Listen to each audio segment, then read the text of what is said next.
অঞ্জনা রান্নাঘরে ওয়েলকাম। আজকে করবো দই কাতলা। চলো তোমাদের সঙ্গে শেয়ার করবো। যদি ভালো লাগে লাইক করে সাবস্ক্রাইব করে ফলো করো। আর কিরকম করে বানালাম তোমরাও সেরকম করে একবার করে খেয়ে দেখতে পারো। বিয়ে বাড়ির মতন পুরো একদম। দই কাতলার জন্য মাছগুলো ধুয়ে নিয়েছি, কড়াটা বসিয়ে দিয়েছি, দিয়ে দেবো তেল, সাদা তেল। আমরা এই তেলটা গরম হতে হতে আমরা মাছটাকে আমরা ততক্ষণে নুন মাখিয়ে দেবো। এই দই কাতলাতে আমরা হলুদ ব্যবহার করবো না, শুধু নুন দেবো। ভালো করে নুনটা মাখিয়ে নিতে হবে। তেলটা আমাদের গরম হয়ে গেছে, মাছটা দিয়ে দেবো।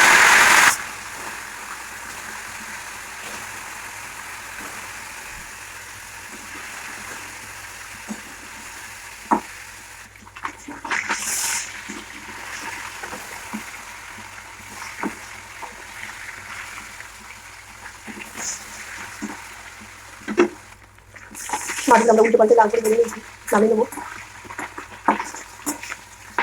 এই মাছটা একটু বেশি কড়া ভাজতে হয়।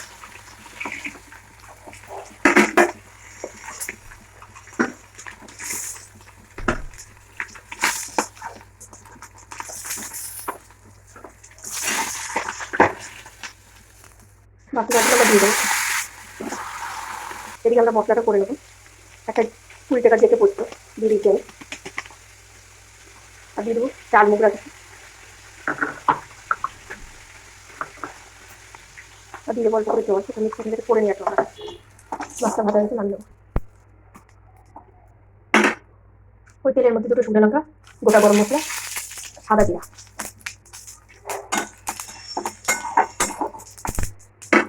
দিয়ে দেবো পেঁয়াজ,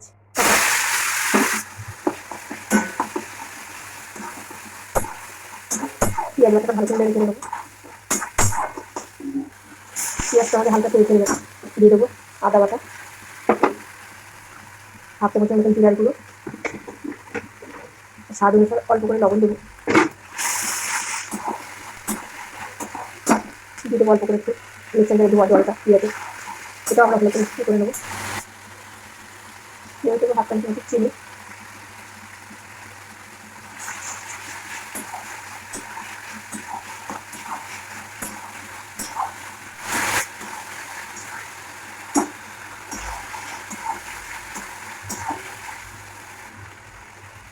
গ্রেভিটা আমাদের হয়ে গেছে। দিয়ে দেবো জল,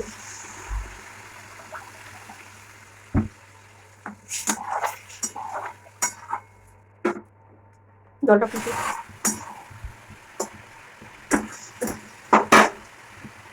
এটার মধ্যে দিয়ে দেবো কাজু আর হচ্ছে কাজুটা আমাদের দেখা হয়নি, কাজু আর পোস্ত, চাল মুগরা বাটাটা।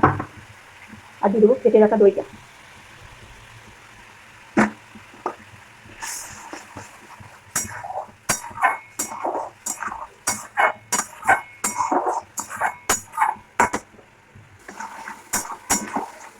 আমার তেলটা ছেড়ে গেছে,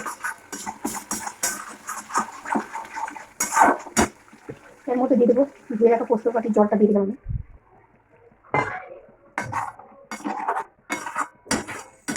এবার এক এক করে মাছগুলো আমরা দিয়ে দেবো।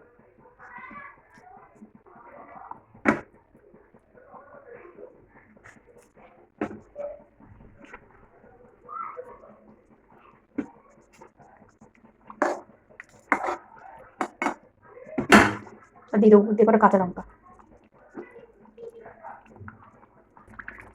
মাছটা আমাদের হয়ে গেছে। একটু দিয়ে দেবো ঘি, 1 চামচের মতন ঘি দিয়ে দিয়েছি।